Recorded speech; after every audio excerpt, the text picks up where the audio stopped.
I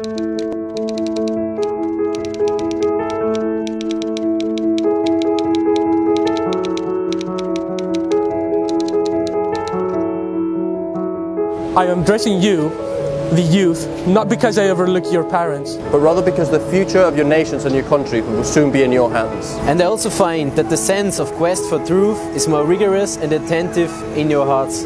I would like to talk to you about Islam, particularly the image that is presented to you as Islam.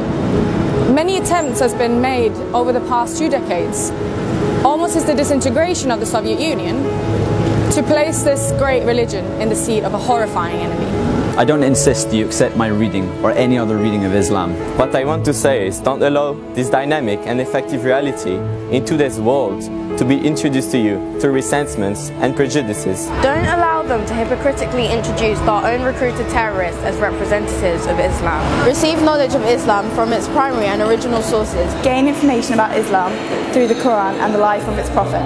I would like to ask you whether you have directly read the Quran of the Muslims.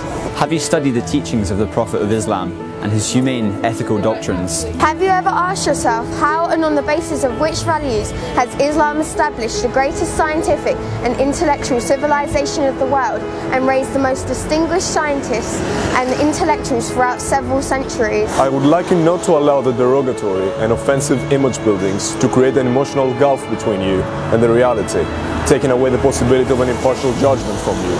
Today, the communication media have removed the geographical borders. Hence, don't allow them to besiege you with fabricated and mental borders. Although no one can individually fill the created gaps, each one of you can construct a bridge of thought and fairness over the gaps to illuminate yourself and your surrounding environment. Therefore, don't miss the opportunity to gain proper, correct and unbiased understanding of Islam, so that hopefully, due to your sense of responsibility, future generations would write the history of the current interaction between Islam and the West with a clearer, conscious and lesser resentment.